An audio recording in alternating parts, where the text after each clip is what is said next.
बिस्मिल्लाहिर्रहमानिर्रहीम। अस्सलाम वालेकुम स्टूडेंट्स, मैं हूं अरशद अजीज, आपका फिजिक्स टीचर। आज हम डिस्कस करने जा रहे हैं टेस्ट नंबर 3 को, जो कि बेस करेगा चैप्टर नंबर 13 के कॉन्सेप्ट्स पर।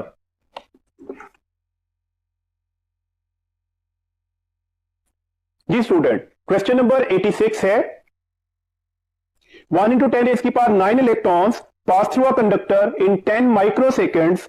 The current in microampere through that conductor is। हमारे पास चार ऑप्शंस दी गई हैं। ऑब्वियसली एक मैथमेटिकल क्वेश्चन है, न्यूमेरिकल प्रॉब्लम है। हम इसे सॉल्व करेंगे तो हमारे पास करेक्ट ऑप्शन निकल आएगी।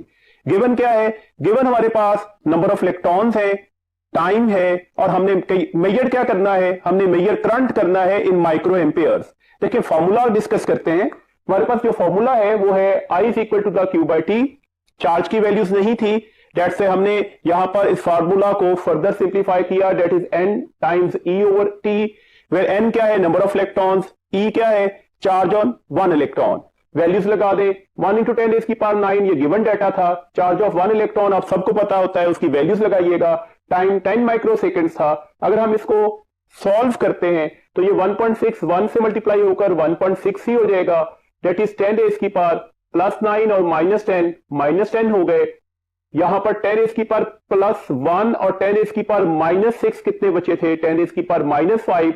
और अगर हम इसे ऊपर ले जाए तो ये +5 हो जाएगा। तो डेट से आंसर हुआ 1.6 × 10⁻−5 एम्पियर।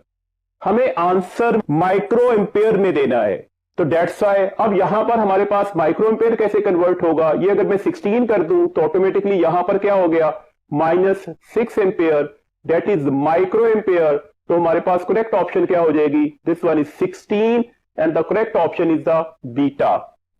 क्वेश्चन नंबर 87 है when will 5 coulomb of charge pass a point in an electric circuit? Option A है when 5 ampere move through a voltage of 5 volt. Current और वोल्टेज की वैल्यूज दी गई। ऑटोमेटिकली हमारे पास कोई रिलेशन नहीं है जिससे हम चार्ज मेजर कर सके। ऑप्शन बीटा है when a power of 5 watt is used for 5 second. Power और टाइम का फैक्टर है। पावर और टाइम को डिवाइड करके हम एनर्जी तो ले सकते हैं, चार्ज नहीं। ऑप्शन चार्ली है when the current is 25 milli ampere for 200 second. Current और टाइम गिवन है, यहां से हम चार्ज कैलकुलेट कर सकते हैं। चार्ज बराबर होता है I × T के। 25 मिली एम्पियर, तो मिली की जगह उसका प्रीफिक्स यूज किया।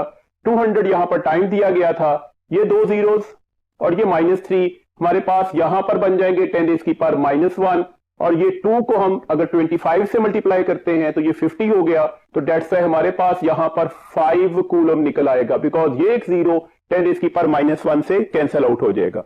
तो ये हमारे पास चार्ली ऑप्शन किस चीज को रिप्रेजेंट कर रही है? 5 कूलम को। डेल्टा ऑप्शन देखिएगा, उसमें भी करंट और टाइम की वैल्यू दी गई है। करंट 10 एम्पियर है, टाइम 10 सेकेंड है, तो डेट से 100 कूलम आंसर यहां पर निकल रहा है। हमने ऐसी ऑप्शन देखनी थी जिसमें चार्ज की वैल्यू 5 कूलम आएगी, तो डेट से करेक्ट ऑप्शन हमारे पास है चार्ली। नेक्स्ट क्वेश्चन है question number 88 which of the following statement is not true? Option alpha charge carriers in electrolytes are ions. तो हमने पढ़ा कि चार्ज कैरियर्स इलेक्ट्रोलाइट्स में आयन नहीं होते हैं, तो डेट से ये ऑप्शन ठीक है। हमने नॉट ट्रू ऑप्शन ढूंढनी है। Charge carrier in gas and plasma और इलेक्ट्रॉन एंड आयंस, तो ये ऑप्शन भी ठीक हो गई। चार्ली ऑप्शन है charge carriers in semiconductors are ions and holes. तो हम डिस्कस कर रहा है कि सेमीकंडक्टर्स के अंदर जो चार्ज कैरियर्स होते हैं वो इलेक्ट्रॉन्स और होल्स होते हैं, आयंस और होल्स नहीं। तो डेट्स वाई जो नॉट ट्रू ऑप्शन है वो चार्ली ही है। तो डेट्स वाई करेक्ट ऑप्शन है हमारे पास चार्ली। नेक्स्ट क्वेश्चन है question number 89 4 resistances 4 ohm, 6 ohm, 9 ohm and 11 ohm are connected as shown to a battery of EMF of 4 volt and negligible internal resistance. Now the value of the VD minus VB is। आपके पास points mention कर दिए गए, resistances given है, आपने VD minus VB calculate करना है। Potential divider का formula ध्यान में रखिएगा, वही फॉर्मूला से हम पहले पोटेंशियल एट बी कैलकुलेट करेंगे, then potential at D calculate करेंगे, देन इन दोनों का डिफरेंस ले लेंगे। देखिएगा हमारे पास ये पॉइंट बी है। अगर ये पॉइंट बी है तो इसका पोटेंशियल क्या होगा? यहां से लेकर यहां तक एक हमारे पास आर्म बना हुआ इसका, और ये सेकेंड आर्म है। आपको नजर आ रहा है ये दोनों आपस में किस कॉम्बिनेशन में होंगे? पैरेलल में। और पैरेलल कॉम्बिनेशन में हमारे पास सेम पोटेंशियल ड्रॉप होता है। मतलब यहां से यहां तक भी 4 वोल्ट ड्रॉप होगा और इस जगह से यहां तक भी कितने वोल्टेज ड्रॉप होंगे, that is also the 4 volt. तो इस पॉइंट को ध्यान में रखिएगा। अब VB क्या हो जाएगा, VB होगा इन दो पॉइंट्स का रेजिस्टेंस डेट इज 6, यहां से लेकर यहां तक की total resistance that is 6 + 4 multiply by the battery potential that is 4, तो ये 24/10 होगा। This one is 2.4 volt. अब हम पोटेंशियल एट डी कैलकुलेट कर लेते हैं। पोटेंशियल एट डी के लिए भी पोटेंशियल डिवाइडर का फॉर्मूला लगा, इन दो पॉइंट की resistance divided by the total resistance multiply by the battery potential. तो इन दो पॉइंट का रेजिस्टेंस कितना है जी 11, टोटल रेजिस्टेंस कितनी है 11 + 9 और हमने किससे मल्टीप्लाई कर देना होगा, बैटरी पोटेंशियल से। तो 11 × 4 = 44 डिवाइडेड बाय 20। 44 को अगर हम 20 से डिवाइड करते हैं तो आंसर जो होगा वो 2.2 वोल्ट निकलेगा। अब अगर मुझे VD - VB करना है तो VD के पोटेंशियल से VB का पोटेंशियल माइनस करेंगे तो आंसर जो होगा वो 0.2 वोल्ट आ जाएगा और इस आंसर के साथ नेगेटिव का साइन भी आएगा। तो दैट्स द करेक्ट ऑप्शन होगी -0.2 volt, that is the alpha option. Question number 90 है, what is the ammeter reading in the circuit of figure. हमें एक फिगर दी गई है, एक सर्किट बनाकर दिया गया, हमने वहां पर एमीटर रीडिंग बतानी है। देखिए हमारे पास अगर आप गौर से देख रहे हैं ये 24 वोल्ट की बैटरी लगी हुई है, इसमें एक रेजिस्टेंस 12 ओम की है, एक रेजिस्टेंस हमारे पास 24 ओम की है। हमें सबसे पहले तो सर्किट का करंट लेना होगा, सोर्स का करंट कितना होगा। तो सोर्स का करंट क्या होगा, पोटेंशियल या आप इसे EMF ऑफ सोर्स कह सकते हैं, divided by the total resistance. अब टोटल रेजिस्टेंस कैसे लेंगे, आपको नजर आ रहा है ये 12 और 24 ओम पैरेलल कॉम्बिनेशन में कंबाइंड की गई, तो डेट से पैरेलल कॉम्बिनेशन का फॉर्मूला लगाया 1/R इक्विवेलेंट इज 1/12 + 1/24। 24 अगर एलसीएम ले लें तो ये 2 + 1 हो जाएगा, डेट इज द 3/24। तो हमारे पास R इक्विवेलेंट किसके बराबर आ जाएगी 24/3, डेट इज 8 ओम। ये हमारे पास R इक्विवेलेंट आ गई। तो सोर्स का करंट निकल आया 24/8 because EMF of a source कितना था 24, टोटल रेजिस्टेंस कितनी लगी हुई है 8, तो ये सोर्स का करंट है 3 एम्पियर। हमें सोर्स का करंट नहीं बताना था, हमें बताना था इस एमीटर की रीडिंग क्या है। तो इस एमीटर की रीडिंग कौन सी होगी, जो करंट यहां पर आकर इस रेजिस्टर में फ्लो कर रहा होगा। लेट्स सपोज ये I1 है, तो हमें एक्चुअली करंट मेजर करना है अक्रॉस द 12 ओम रेजिस्टर। अब करंट डिवीजन का फॉर्मूला लगेगा, करंट डिवीजन का फॉर्मूला पोटेंशियल डिवाइडर के फॉर्मूला से अपोजिट होता है। दैट्स ए पॉइंट ध्यान में रखिएगा। Current across the 12 ohm resistor क्या होती है, यहां पर हमारे पास क्या हो जाएगा, इसके दूसरी जो रेजिस्टेंस होगी वो हम ऊपर लिखेंगे, दैट इज 24। इसकी टोटल वैल्यूज लेंगे 24 + 12 दैट इज 36 मल्टीप्लाई बाय 3। तो 24 डिवाइडेड बाय 36 मल्टीप्लाई बाय 3, ये इसे अगर ऑपरेट करते हैं तो दैट इज 12 और 12 को अगर हम 24 से ऑपरेट करेंगे तो दैट इज 2 एम्पियर। तो हमारे पास करेक्ट ऑप्शन हो जाएगी 2 ampere, that is alpha. Next question है जी, question number 91। A wire has resistance 12 ohm. It is bent in a form of a square. The effective resistance between any two diagonal vertices of the square is. तो हमारे पास चार options दी गई हैं। पहले तो point ध्यान में रखिएगा, हमारे पास एक वायर है जिसकी टोटल रेजिस्टेंस कितनी दी गई है 12 ओम। हमने उससे एक स्क्वायर बनाया, तो आप सबको पता है स्क्वायर की तमाम लेंथ आपस में इक्वल होती हैं और हमें यह भी पता है कि रेजिस्टेंस और लेंथ में आपस में डायरेक्ट रिलेशन होता है। दिस मींस दैट अगर ये सारी की सारी लेंथ आपस में इक्वल होंगी तो यहां पर जो 12 ओम की रेजिस्टेंस है उसे 4 से डिवाइड करके हम किसी एक आर्म की रेजिस्टेंस ले सकते हैं। तो डेट्स ये भी 3 ओम हो जाएगा, ये भी 3 ओम हो जाएगा, ये भी 3 ओम हो जाएगा और ये भी 3 ओम। हमें किसी एक डायगोनल के अक्रॉस इक्विवेलेंट रेजिस्टेंस लेनी है। तो किसी एक डायगोनल के अक्रॉस अगर हमें इक्विवेलेंट रेजिस्टेंस लेनी है तो आपको नजर आ रहा है ये 3 और ये 3 ओम सीरीज कॉम्बिनेशन में हो गए, तो इसका आंसर 6 ओम हो जाएगा। ये 3 और ये 3 ओम सीरीज कॉम्बिनेशन में हो जाएंगे, डेट्स इसका आंसर भी 6 ओम निकल आएगा। अब ए बी के क्रॉस 6 और 6 पैरेलल कॉम्बिनेशन में लगे हुए हैं। पैरेलल कॉम्बिनेशन का फॉर्मूला क्या होता है, अगर आइडेंटिकल रेजिस्टेंस हो तो R/N, किसी एक रेजिस्टेंस की वैल्यूज क्या है 6, कितने रेजिस्टेंस लगे हुए हैं 2, तो 6/2 का आंसर क्या निकल आएगा, डेट इज 3 ओम। तो आंसर क्या हो गया, this one is 3 ohm and 3 ओम हमारे पास ऑप्शन होगी अल्फा जी। नेक्स्ट क्वेश्चन है, if the current drawn from the battery is 1 ampere, the current in the circuit shown through R will be. हमारे पास एक सर्किट दिया गया है, हमने आर में बताना है करंट की वैल्यूज क्या होगी। देखिए सर्किट इस तरह से है, आर, 2R और 2R ये पैरेलल कॉम्बिनेशन में लगे हुए हैं। सोर्स का करंट है डेट इज 1 एम्पियर। आपने बताना है आर में से कितना करंट गुजरेगा। आप इसे थोड़ा सिंप्लीफाई करें, आपको नजर आ रहा है कि ये 2R और ये 2R ये पैरेलल कॉम्बिनेशन में है। हम इसका पैरेलल कॉम्बिनेशन सॉल्व कर लेते हैं। आइडेंटिकल रेजिस्टर में पैरेलल कॉम्बिनेशन का फॉर्मूला होता है R/N। तो अगर मैं यहां पर R/N के अकॉर्डिंगली इन दोनों रेजिस्टर का इक्विवेलेंट रेजिस्टेंस ले लूं तो 2R/2, तो आंसर कितना निकल आएगा, डेट इज R। इसका मतलब है मैं इस 2R और इस 2R रेजिस्टेंस को R से रिप्लेस कर सकता हूं। अब आपके पास ये एक सिंप्लीफाइड फॉर्म आ गई। देखिए ये रेजिस्टेंस R है, ये रेजिस्टेंस भी R है, रेजिस्टेंसेस इक्वल हैं। जैसे ही करंट यहां पर आएगा तो ऑटोमेटिकली आधा आधा करंट डिवाइड हो जाएगा। दिस मींस दैट यहां पर भी कितना करंट जा रहा होगा, 0.5 एम्पियर, और यहां पर भी कितना करंट आ रहा होगा, that is also the 0.5 ampere.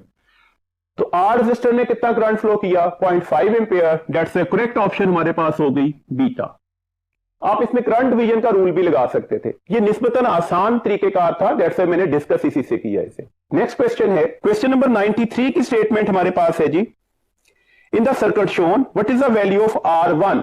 हमारे पास एक सर्किट डायग्राम दिया गया है, उसमें कुछ वैल्यूज हमारे पास लेबल्ड करवाई गई, हमें R1 की वैल्यूज को कैलकुलेट करना है। देखिए सर्किट डायग्राम क्या है, ये एक बैटरी लगी हुई है, ये R1 है जिसे मेजर करना है, ये दूसरी बैटरी है जिसका EMF 5 वोल्ट है, R2 की वैल्यूज 2 ओम दी गई है, इसमें करंट फ्लो करवाया गया डेट इज 4 एम्पियर। ये सारा सर्किट हमें क्वेश्चन की शक्ल में दिया गया। अब देखें हम इसमें दो तरीके से इसे सॉल्यूशंस ले सकते हैं। आप यहां पर KVL अप्लाई कर सकते हैं, KVL अप्लाई करके भी आंसर निकल आएगा। ज्यादा आसान तरीकेकार है कि हम यहां पर ओहम्स लॉ अप्लाई कर देते हैं। ओहम्स लॉ के अकॉर्डिंगली हमारे पास V नेट किसके बराबर आएगा, I into the R equivalent के। V नेट का मतलब क्या है, इन दोनों बैटरीज का नेट वोल्टेज लेना है। बैटरीज का सीरीज कॉम्बिनेशन लगा हुआ है, एक बैटरी का पॉजिटिव टर्मिनल दूसरे बैटरी के पॉजिटिव टर्मिनल से अटैच है, दैट्स ए V नेट इन दोनों को माइनस करके लिया जाएगा। I आपको पता है 4 है, इक्विवेलेंट ये R1 और ये R2 आपस में सीरीज कॉम्बिनेशन में लगे हुए हैं, तो दैट्स इनका इक्विवेलेंट रेजिस्टेंस क्या आ जाएगा, R1 plus R2।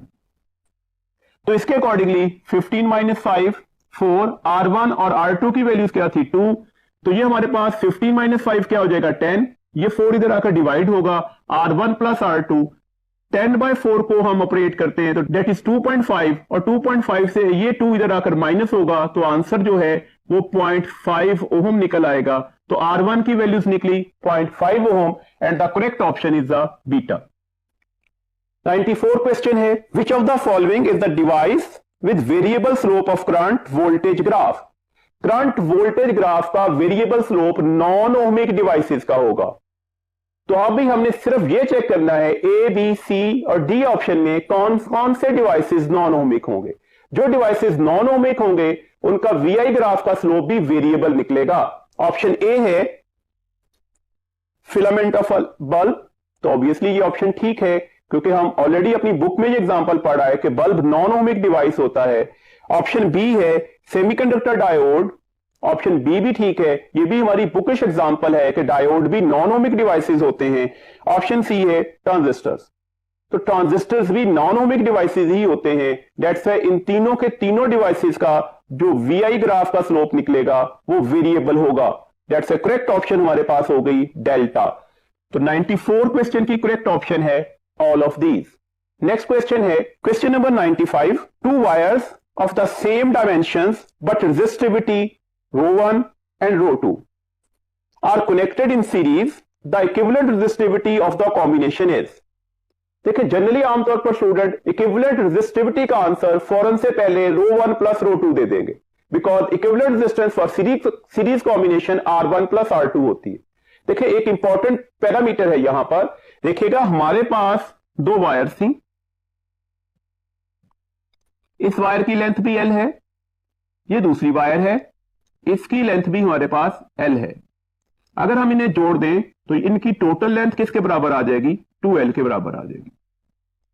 Let's say no doubt R equivalent क्या होगा, R1 प्लस R2, बिकॉज हमने इसे सीरीज कॉम्बिनेशन में कनेक्ट किया। अब R इक्विवेलेंट किसके बराबर होगा, आप सबको पता है R का फॉर्मूला क्या होता है, that is the rho L over A। तो आर इक्विवेलेंट की जगह रेजिस्टिविटी आ जाएगी इक्विवेलेंट वैल्यूज की, लेकिन अब लेंथ एल नहीं हो सकती। आपको नजर आ रहा है कि सीरीज कॉम्बिनेशन में टोटल लेंथ क्या हो जाएगी 2l, तो that is the key point divided by area. जब आप इसे एंड टू एंड जोड़ेंगे तो एरिया पर कोई फर्क नहीं पड़ सकता। इसकी वैल्यूज क्या हो जाएगी ρ1 l ओवर a, इसकी वैल्यूज क्या हो जाएगी ρ2 l ओवर a। यहां पर l ओवर a कॉमन निकला, ये l इस l से और ये एरिया इस एरिया से कैंसिल हो गया, तो इक्विवेलेंट रेजिस्टिविटी किसके बराबर आ जाएगी, ये 2 का फैक्टर इधर जाकर डिवाइड करेगा, तो डेट से आंसर क्या निकलेगा ρ1 प्लस ρ2 डिवाइडेड बाय 2। तो हमारे पास करेक्ट ऑप्शन है अल्फा। 96 क्वेश्चन है, a wire is stretched such that its radius become half of the present value. Stretch किया इस तरह से उसका रेडियस हाफ हो गया। If its initial resistance was 2r then the resistance now becomes. हमने थ्योरी के लेक्चर में यह बात अच्छी तरह से पढ़ी थी कि लेंथ को स्ट्रेच करने से, एरिया को स्ट्रेच करने से और रेडियस को स्ट्रेच करने से नई रेजिस्टेंस पर क्या फर्क पड़ता है। उसमें हमने 3 फॉर्मूलाज पढ़े थे, उन्हीं फॉर्मूलाज की एप्लीकेशन है। देखिए कहा क्या गया कि रेडियस 1/2 हो गया है। हमने पढ़ा था अगर स्ट्रेच करके रेडियस में चेंज आए तो नई रेजिस्टेंस जो होगी वो n की पावर 4 इंटू आर होगी। अब यहां पर n क्या होगा, ये जो चेंज आया that is n। This means that नई रेजिस्टेंस किसके बराबर आ गई 2 की पावर 4, और हमारे पास जो पहली रेजिस्टेंस थी वो कितनी थी 2r। 2 की पावर 4 कितना होता है 16, और ये 2r है, तो डेट से आंसर कितना निकलेगा 32r, and the correct option is the alpha. 97 question है, 2 electric bulbs have tungsten filament of same length. If one of them gives 50 watt and other is 25 watt, then हमारे पास 4 options हैं, हमने correct option ढूंढनी है। Option alpha है, a 50 watt bulb has thinner filament. Thinner का मतलब हम एरिया ऑफ क्रॉस सेक्शन की डिस्कशन करना चाह रहे हैं। बीटा ऑप्शन है 25 watt bulb has thinner filament. Charlie option है both filaments are of same thickness, और डेल्टा ऑप्शन है नन ऑफ दीज। देखिएगा आपको अच्छी तरह से पता है कि पावर जो है वो v²/r के बराबर होगी। इसका मतलब है रेजिस्टेंस और पावर के दरमियान इनवर्स रिलेशन होगा। सिमिलरली रेजिस्टेंस का फॉर्मूला भी ध्यान में रखिएगा, that is the resistivity into the length divided by area. तो रेजिस्टेंस भी एरिया के साथ किस रिलेशन में है, इनवर्स में। दिस मींस दैट ये एक्सप्रेशन हमें बहुत हद तक क्लियर कर रहे हैं कि पावर और एरिया के दरमियान डायरेक्ट रिलेशन होगा। मतलब जिस बल्ब की पावर कम होगी उसका area of cross section of filament भी कम होगा, वो निस्बतन थिन वायर होगी। तो इसका मतलब है करेक्ट ऑप्शन कौन सी होगी 50 वॉट, और 25 वॉट में से लीस्ट वैल्यूज क्या होगी 25 वॉट। तो 25 वॉट वाले बल्ब का जो हमारे पास फिलामेंट है वो थिन वायर का होगा, तो करेक्ट ऑप्शन है बीटा। क्वेश्चन नंबर 98 है, 98 क्वेश्चन है जी हमारे पास, if R1 and R2 are respectively the filament resistance of a 25 watt bulb and a 100 watt bulb designed to operate on the same voltage, then same voltage keyword है, तो हमारे पास power का फॉर्मूला फॉर सेम वोल्टेज क्या लिखा जाएगा, that is P is equal to the v²/r। This means that P और R में कौन सा रिलेशन आ गया, इनवर्स। तो अगर हम P1/P2 की रेशियो लेना चाह रहे हैं तो ये इक्वल होगी इसकी इनवर्स रेशियो के, तो R2/R1। P1 गिवन है 25, P2 गिवन है 100, दैट इज R2/R1। 25 को अगर हम 100 से ऑपरेट करते हैं तो ये 4 हो जाएगा, ये 4 इधर जाकर मल्टीप्लाई हो गया तो 4R2, और ये R1 इधर मल्टीप्लाई हो जाएगा, तो आंसर क्या निकल आएगा, R1 जो है वो 4 टाइम्स ऑफ R2 के बराबर होना चाहिए। दैट्स द करेक्ट ऑप्शन हमारे पास है अल्फा।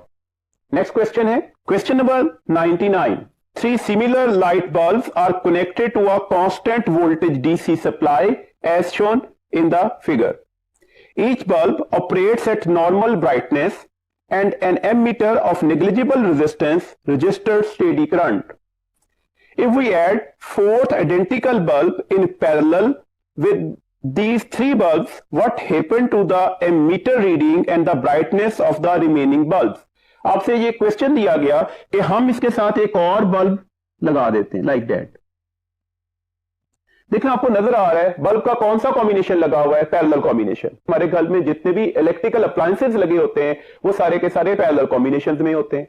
आप एक की बजाय दो की बजाय 3 बल्ब्स कर दें तो पहले वाले बल्ब की ब्राइटनेस पर कोई फर्क नहीं पड़ता। तो पैरेलल कॉम्बिनेशन में आप जितने मर्जी बल्ब ऐड करते जाएं, ब्राइटनेस पर फर्क नहीं पड़ेगा। तो दैट्स व्हाई पहले तीनों बल्ब्स की ब्राइटनेस क्या रहेगी, वो सेम रहेगी। अब what is the value of the ammeter? Ammeter की वैल्यूज या एमीटर की रीडिंग पर क्या फर्क पड़ेगा? देखें, अगर हम फोर्थ बल्ब ऐड नहीं करते तो उससे पहले हमारे पास इस टोटल सर्किट की रेजिस्टेंस क्या थी, R/3। पैरेलल कॉम्बिनेशन था, अगर ये आइडेंटिकल हैं, सबकी रेजिस्टेंस R होगी। 3 बल्ब हमारे पास लगे थे पैरेलल में, तो R/3। जैसे ही फोर्थ बल्ब अटैच करते हैं, अब रेजिस्टेंस क्या हो जाएगी, R/4। तो रेजिस्टेंस पहले से बढ़ गई या कम हो गई? कम हो गई। अगर रेजिस्टेंस कम हो गई होगी तो करंट क्या कर गया होगा, बढ़ गया होगा। तो करंट बढ़ने का मतलब है यहां पर एमीटर की रीडिंग क्या होगी, पहले से बढ़ गई। दैट्स व्हाई करेक्ट ऑप्शन होगी बीटा। बीटा ऑप्शन पढ़ देता हूं मैं। बीटा ऑप्शन है एमीटर रीडिंग इंक्रीजेस। क्यों इंक्रीज कर रही थी? क्योंकि इस सर्किट का रेजिस्टेंस डिक्रीज कर गया था।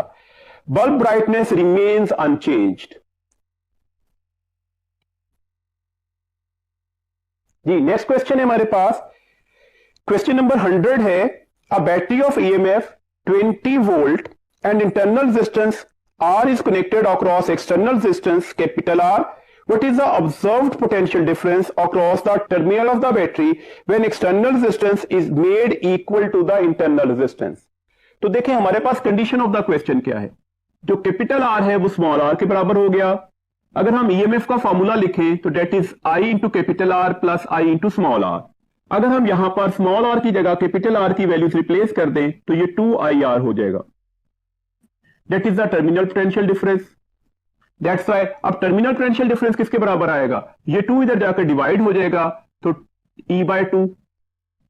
तो जो हमारे पास पहले वैल्यूज दी गई होगी उसको अगर हम हाफ कर देंगे तो अब हमारे पास terminal potential difference across the cell हो जाएगा। और इसके अकॉर्डिंगली हमारे पास करेक्ट ऑप्शन है बीटा। 100 क्वेश्चन की करेक्ट ऑप्शन है बीटा।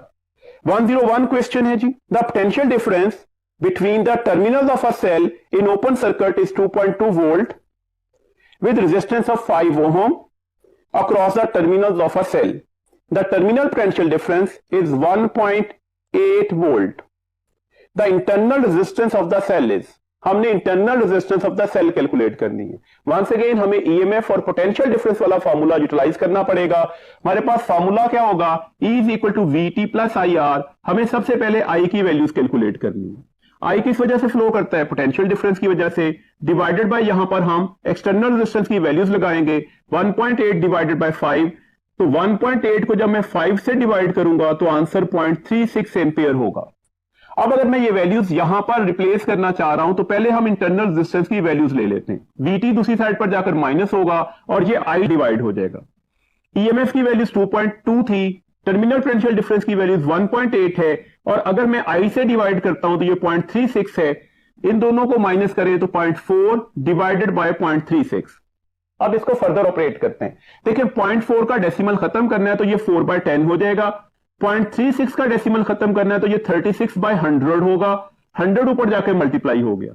अब आपको नजर आ रहा है ये 4 1 एंड 4 9s आर 36, ये 0 इससे कट गया तो आंसर 10/9 निकलेगा and the correct option is the Charlie. Next question है 102 question, the current flowing through a resistor R when connected across the cell of EMF E and the internal resistance small r is expressed as। हमें current का expression बताना है in terms of the EMF and internal resistance. तो अभी भी यही formula utilise हुआ। हमारे पास फॉर्मूला क्या है, E is equal to IR plus I into small r। I common निकला, capital R plus small r हो गया, तो I की वैल्यूज क्या होगी, ये फैक्टर इधर जाकर डिवाइड हो जाएगा। तो EMF divided by the total resistance, आप सिंपल भी कह सकते थे, that is the EMF divided by the equivalent resistance. आप सबको पता है एक्सटर्नल रेजिस्टेंस और इंटरनल रेजिस्टेंसेस आपस में सीरीज कॉम्बिनेशन में होती हैं। दैट्स व्हाई इनका जब इक्विवेलेंट रेजिस्टेंस लिया जाएगा तो दोनों रेजिस्टेंसेस को ऐड कर देंगे। तो करेक्ट ऑप्शन हमारे पास होगी चार्ली। क्वेश्चन नंबर 103 है, in the circuit shown the rate of energy dissipation. याद रखिएगा रेट ऑफ एनर्जी डिसिपेशन पूछी गई है। In the external resistor is, तो rate of energy dissipation is actually the power. हमारे पास अगर आप सर्किट पर गौर से देख रहे हैं, EMF ऑफ अ बैटरी भी गिवन है, इंटरनल रेजिस्टेंस भी गिवन है और एक्सटर्नल रेजिस्टेंस भी गिवन है। देखिए हमें पावर कैलकुलेट करनी है। पावर का फॉर्मूला लगेगा I² R V² bye R क्यों नहीं लगाया? एक्चुअली एक्सटर्नल और इंटरनल रेजिस्टेंस सीरीज कॉम्बिनेशन में होंगी, तो डेट से सीरीज कॉम्बिनेशन वाला फॉर्मूला लगा। हमारे पास I क्या होगा? अभी हमने फॉर्मूला लिखा EMF divided by the equivalent resistance that is 4 + 1, तो 10/5 कितना हो जाएगा? This one is 2 ampere. अब वैल्यूज लगा दीजिएगा, यहां पर 2 का स्क्वायर आ जाएगा और एक्सटर्नल रेजिस्टेंस कितनी दी गई थी? 4, तो 2 का स्क्वायर क्या होगा? 4 मल्टीप्लाई बाय 4 कितने हो जाएंगे? 16 वॉट। तो आंसर को हो गया हमारे पास 4 दी। नेक्स्ट क्वेश्चन है the KVL equation for the following circuit is. हमारे पास एक सर्किट डायग्राम बनाया गया है, हमने उसकी केवीएल इक्वेशंस लिखनी है। तो याद रखिएगा इसमें जो हमारे पास थ्योरी के लेक्चर में हमने जो पैरामीटर्स तय किए थे उसी के अकॉर्डिंगली हम इसकी इक्वेशन आसानी लिख सकते हैं। देखिए सर्किट क्या है, ये एक सेल नंबर 1 लगा डेट इज 24 वोल्ट, R1 है, 12 वोल्ट का सेल नंबर 2 है, R2 और R3 है। ऑब्वियसली लार्जर सेल कौन सा है? 24 वोल्ट, तो इसी ने करंट की डायरेक्शन तय करनी होगी डेट इज एंटी क्लॉकवाइज। अब हम करंट की डायरेक्शन में चलते हैं। करंट सेल नंबर 1 के नेगेटिव टर्मिनल से एंटर होता हुआ पॉजिटिव टर्मिनल से लीव करेगा, तो चार्जेस जब लो से हाई पोटेंशियल पर जाएंगे तो एनर्जी गेन करेंगे, तो डेट से इसके पोटेंशियल के साथ मैंने प्लस का साइन लगाया। करंट फ्लो करके R1 में आ गया, तो ये IR1 इसका पोटेंशियल चेंज होगा और ये साइन हमेशा नेगेटिव ही लगेगा बिकॉज रेजिस्टर एनर्जी डिसिपेटर होता है। करंट फ्लो करके 12 वोल्ट वाली सेल में आ गया, इसके हाई पोटेंशियल से चार्जेस एंटर हो रहे हैं और लो पोटेंशियल से लीव कर रहे हैं। हाई से लो पोटेंशियल पर आते हुए ये एनर्जी को लॉस लेकर आएगा, दैट्स -12। फिर IR2 सेकंड रेजिस्टर का पोटेंशियल चेंज होगा, माइनस की वैल्यू इसके साथ आ जाएगा। IR3 थर्ड रेजिस्टर का पोटेंशियल चेंज होगा, इसके साथ भी नेगेटिव का साइन लगाएंगे। Negative sign stand for energy dissipation that is equal to the 0, क्योंकि हमारे पास लूप क्लोज हो गया। अब इस +24 और -12 को ऑपरेट करते हैं तो यहां पर आंसर +12 बचेगा, तो डेट से ये आंसर भी लिखा जा सकता है। तो करेक्ट ऑप्शन होगी हमारे पास डेल्टा। नेक्स्ट क्वेश्चन है question number 105। If a source of EMF is traversed from negative to positive terminal, the potential changes is positive. If it is negative in the opposite direction is a statement of। ये किस चीज की statement है? Option A Kirchhoff current law की, तो कतई नहीं। Current law में तो हम करंट की डिस्क्रिप्शन ले रहे हैं कि टूवर्ड्स और अवे जाने वाला करंट फ्रॉम अ पॉइंट वो इक्वल होंगे। किरचॉफ वोल्टेज लॉ, तो ये वोल्टेज लॉ की भी स्टेटमेंट नहीं है, गलती से स्टूडेंट इसी ऑप्शन को टिक करेंगे। वोल्टेज लॉ की स्टेटमेंट थी the sum of all the potential changes in a close circuit is 0। Kirchhoff mesh rule, तो मेश रूल एक्चुअली हम वोल्टेज रूल ही के लिए लफ्ज बोलते हैं, तो दैट्स व्हाई ये इसकी स्टेटमेंट नहीं है। Rule for finding the potential changes, तो yes that is the correct option. हमारे पास ये rule for the potential changes हैं और इसमें हमने 2 रूल्स बनाए थे, नंबर 1 थ्रू द सेल और नंबर 2 थ्रू द रेजिस्टर। तो दैट्स द करेक्ट ऑप्शन है delta, rule for finding the potential changes. तो करेक्ट ऑप्शन हमारे पास होगी डेल्टा। 106 क्वेश्चन है in the circuit diagram shown the current I will be. Quite easy question है, आप KCL apply करेंगे और आसानी से आप अपनी इस वैल्यूज को कैलकुलेट कर सकते हैं। देखिए अगर हम सर्किट पर गौर से देखते हैं तो आपको नजर आ रहा है कि ये 4 एम्पियर और ये 4 ampere current towards dead point जा रहा है। ये सारा का सारा करंट इस पॉइंट पर आएगा। अब हमें पॉइंट क्यू हुई को डिस्कस करना था, तो इस साइड पर आने वाला करंट क्या होगा? The current moving towards dead point क्या होगा? 4 + 4। इससे वे कितना करंट जा रहा है? ये 2 एम्पियर, 2.6 और JI, इसी को हमने कैलकुलेट करना है। ये कितना है ये कैलकुलेट करना चाह रहे हैं और इन एम्पियर्स आंसर देना चाह रहे हैं। तो ये 4 + 4 वो करंट है जो टूवर्ड्स डेड पॉइंट जा रहा है। अब ये कितना जा रहा होगा? 2 + 2.6 + I। अगर मैं इस 4 + 4 को करता हूं तो ये 8 आ जाएगा। अगर मैं 2 को 2.6 में ऐड करूंगा तो ये 4.6 होगा। ये दूसरी साइड पर जाकर माइनस हो गया, तो 8 - 4.6 किसके बराबर आ जाएगा? That is 3.4 ampere. तो हमारे पास करेक्ट ऑप्शन होगी 3.4 ampere and that is the option alpha. Next question है when 3 identical bulbs of 60 watt 200 volt rating are connected in series to 200 volt supply, the power drawn by them will be. हमारे पास 3 identical resistors हैं, series combination में लगी हुई हैं, उनकी rating power और ऑपरेटिंग वोल्टेज गिवन है। आपने ये बताना है कि इन तीनों के क्रॉस हमारे पास कितना पावर डिसिपेशन होगा। देखिए हमारे पास ये 3 बल्ब्स हैं और ये तीनों सीरीज में लगे हुए हैं। हर बल्ब कितनी रेजिस्टेंस ऑफर कर रहा है? Capital R। इनका पावर रेटिंग का फॉर्मूला क्या होगा, that is V square by R, और ये बता दिया गया कि इसकी रेटिंग पावर 60 वॉट है। इसकी पावर डिसिपेशन क्या होगी, that is a V square by R equivalent. अब हमें आर इक्विवेलेंट लेना है, और सीरीज कॉम्बिनेशन के लिए आर इक्विवेलेंट कैसे लिया जाएगा, R plus R, that is 3R। तो अब आपको ये नजर आ रहा है, ये वी स्क्वायर बाय आर क्या था, पावर रेटिंग। तो पावर रेटिंग की वैल्यूज क्या थी, 60। इसे फर्दर किससे डिवाइड कर देंगे, 3 से, तो हमारे पास जो आंसर निकलेगा वो 20 वॉट निकलेगा। कितनी पावर डिसिपेशन कर रहे होगा, तो दैट इज द 20 वॉट। अब याद रखिएगा यहां पर एक सिंपल सा फॉर्मूला है, अगर आपको power dissipation of series combination calculate करनी हो तो इतने लंबे चौड़े कामों की बजाय आप सिंपल क्या करेंगे, पावर रेटिंग को किससे डिवाइड कर देंगे, नंबर ऑफ बल्ब से। कितनी पावर रेटिंग थी, 60, कितने बल्ब से, 3, तो 60/3 आंसर 20 निकल आएगा। तो डेट्स ये फॉर्मूला डायरेक्टली याद रखिएगा। और अगर power dissipation through parallel combination लेना हो तो हम n times of the power rated कर देते हैं। इस वक्त हमारे पास इस क्वेश्चन की करेक्ट ऑप्शन है डेल्टा। क्वेश्चन नंबर 108 है, the resistor of resistance R is connected to 25 volt supply. Rate of heat produced in it is 25 joule per second. 25 joule per second. Joule per second. Rate of change of energy है, and that is actually power. The value of R is, आपको given क्या है, voltage, second given क्या है, power, और आपने calculate क्या करना है, रेजिस्टेंस। तो अब हम इन तीनों पैरामीटर्स का जो फॉर्मूला है वो यूटिलाइज करेंगे, that is P is V square by R. इसका मतलब है आर क्या हो जाएगा, V square by P. Voltage कितनी थी, 25 का स्क्वायर में 25 मल्टीप्लाई बाय 25 लिख सकता हूं। पावर कितनी थी, 25 वॉट। 25 से 25 कट गया तो आंसर निकला आएगा 25 ओहम। करेक्ट ऑप्शन है हमारे पास बीटा।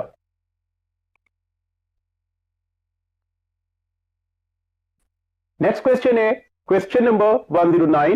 क्वेश्चन नंबर 109 की स्टेटमेंट है, the length of a wire is double it's conductance will be. देखिए हमें सबको पता है कि जो रेजिस्टेंस और कंडक्टेंस आपस में रेसिप्रोकल्स होती हैं, और हमें यह भी पता है रेजिस्टेंस और लेंथ में हमारे पास डायरेक्ट रिलेशन है। इसका मतलब है कंडक्टेंस और लेंथ में कौन सा रिलेशन होगा, इनवर्स। अगर कंडक्टेंस और लेंथ में इनवर्स रिलेशन है तो अब क्वेश्चन को गौर से पढ़िएगा, आपको ऑटोमेटिकली आंसर मिल जाएगा। क्वेश्चन क्या था, the length of a wire is doubled, what is the conductance. अगर लेंथ डबल कर दें तो इनवर्स रिलेशन कैसे जस्टिफाइड होगा, कंडक्टेंस यहां पर क्या हो जाएगी, हाफ हो जाएगी। तो करेक्ट ऑप्शन हमारे पास होगी बीटा। 1/10 क्वेश्चन है, 220 volt 100 watt bulbs are first connected in series then in parallel. Each time the combination is connected to 220 volt supply, the power drawn by the combination in each case respectively will be. मैंने अभी इसे एक दो question पहले ये formula discuss किए थे, वही फॉर्मूला अब यहां पर एप्लीकेबल होंगे। आपको पता है पावर डिसिपेशन, अगर हम टोटल पावर डिसिपेशन लेना चाह रहे हैं सीरीज कॉम्बिनेशन में तो फॉर्मूला लिखा भी था हमने, that is the power rated divided by the number of bulb. कितने बल्ब थे, 2, कितनी पावर थी, 100, तो आंसर 50 वॉट निकल आएगा।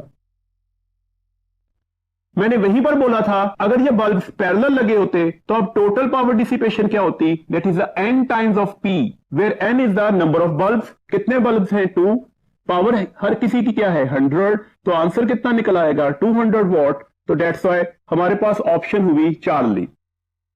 111th क्वेश्चन है, two unequal resistances are connected in parallel across a cell.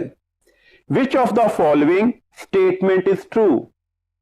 Option alpha है, same current is set up in both resistors. Unequal resistors थे और अगर ये पैरेलल कॉम्बिनेशन में लगी हो तो सेम करंट फ्लो नहीं हो सकता, तो ऑप्शन ए गलत हो गई। Current through smaller resistor is more, obviously जिसकी रेजिस्टेंस कम होगी उसमें ज्यादा करंट पास करेगा, तो that's a correct option beta है। चार्ली ऑप्शन है, current through larger resistor is more, larger resistor में करंट ज्यादा नहीं होगा, ज्यादा अपोजिशन का मतलब है करंट कम होगा, तो डेट्स ये भी गलत ऑप्शन हो गई। एनी ऑफ दीज भी गलत ऑप्शन हो गई, तो इस वक्त हमारे पास बेस्ट ऑप्शन कौन सी हुई, बीटा। तो इस क्वेश्चन का हमारे पास आंसर क्या है, बीटा। क्वेश्चन नंबर 112 है, 4 equal resistors when connected in series dissipated 5 watt power. If they are connected in parallel the power dissipated will be. ये अभी हम एक क्वेश्चन पहले भी ये फॉर्मूला डिस्कस कर रहे हैं। हमने कहा कि हमारे पास बल्ब हो या रेजिस्टर्स हो, बात एक ही है। उसमें सीरीज कॉम्बिनेशन में पावर डिसिपेशन का फॉर्मूला P/N होगा और पैरेलल कॉम्बिनेशन में टोटल पावर डिसिपेशन का फॉर्मूला N/P होगा, where N is the number of bulbs या नंबर ऑफ रेजिस्टर्स। अगर मैं इसी फॉर्मूला को यूटिलाइज करता हूं तो power parallel divided by power series, ये NP डिवाइडेड बाय P/N हो जाएगा। P से P कैंसिल हो गया तो डेट इज N स्क्वायर। इसका मतलब क्या हुआ, पावर पैरेलल किसके बराबर आ जाएगी, N square times power series. हमारे पास कितने बल्ब से 4 और सीरीज कॉम्बिनेशन में इनका टोटल पावर डिसिपेशन क्या निकला था 5 वॉट। तो 4P स्क्वायर क्या होगा, डेट इज 16 मल्टीप्लाई बाय 5 तो हमारे पास आंसर निकल आएगा 80 वॉट। तो करेक्ट ऑप्शन हुई डेल्टा। 113 क्वेश्चन है, current drawn from a cell in a circuit shown. हमारे पास एक सर्किट दिया गया है, हमने बताना है सेल कितना करंट ऑफर करेगा। देखें हमारे पास अगर गौर से देख रहे हैं 2 ओम 2 ओम और 2 ओम ये सीरीज कॉम्बिनेशन में लगी हुई है, तो इन सबको जमा कर दे तो इनका इक्विवेलेंट रेजिस्टेंस निकल आएगा, दैट इज 6 ओम। अब ये 6 ओम इस 2 ओम के साथ पैरेलल कॉम्बिनेशन में है तो आर इक्विवेलेंट किसके बराबर आ जाएगी 1/6 प्लस 1/2, 6 एलसीएम निकलेगा, दैट इज 1/3, 4/6 होगा। और मुझे अगर आर इक्विवेलेंट लेना है तो ये 6/4 ओम हो जाएगा। तो ये आर इक्विवेलेंट की वैल्यूज आ गई। अब हम करंट की वैल्यूज ले लेते हैं, तो करंट किसके बराबर आएगा, करंट बराबर आ जाएगा बैटरी का जो ईएमएफ है divided by R equivalent, that is 1.5 और आर इक्विवेलेंट अभी मालूम कर रहा है 6/4। 1.5 को जब हम 4 से मल्टीप्लाई करेंगे तो ये 6 ही होगा, तो 6 से कट जाएगा तो ये आंसर जो है वो 1 एम्पियर निकलेगा and that is correct option is alpha. 114 question है, a current of 2 ampere pass through a wire in 1.5 minutes, the magnitude of the charge flowing through it. हमें चार्ज की मैग्नीट्यूड बतानी है कितनी होगी। देखिए चार्ज किसके बराबर होगा I इंटू टी के। आई की वैल्यूज हमारे पास गिवन है 2 एम्पियर, टाइम दिया गया था 1.5 मिनट्स, तो इसमें इसका मतलब क्या हुआ 1 मिनट होगा, 1 मिनट में 60 सेकंड और फिर हाफ मिनट में कितने सेकंड्स होंगे 30, तो टोटल कितने सेकंड्स बना है 90 सेकंड्स। इसका मतलब है मुझे इसे किससे मल्टीप्लाई करना पड़ेगा 90 से, तो आंसर 180 कूलम्स निकल आएगा, दैट्स द करेक्ट ऑप्शन है बीटा। लास्ट क्वेश्चन इस टेस्ट का, the temperature coefficient of resistance is equal to. हमारे पास टेम्परेचर कोफिशिएंट का जस्ट फॉर्मूला आपने देखना है कौन सा करेक्ट है। टेम्परेचर कोफिशिएंट क्या होता है जी, टेम्परेचर कोफिशिएंट ऑफ रेजिस्टेंस है fractional change in resistance per unit kelvin, fractional change in resistance per unit kelvin. यहां पर हम टेम्परेचर नहीं लगाते बल्कि टेम्परेचर का चेंज लेते हैं। अगर हम ऑप्शंस पर देखते हैं तो इस वक्त हमें एक ही ऑप्शन ठीक नजर आ रही है, दैट इज द बीटा। तो beta is the correct option. तो 115 क्वेश्चन का आंसर है बीटा। ये था जी आज का टेस्ट। उम्मीद है ये सारे क्वेश्चन आपको अच्छी तरह से समझ आ गए होंगे। इंशाल्लाह ताला कल हम टेस्ट नंबर 4 को डिस्कस करेंगे। अपना बहुत ख्याल रखिएगा। अल्लाह हाफिज।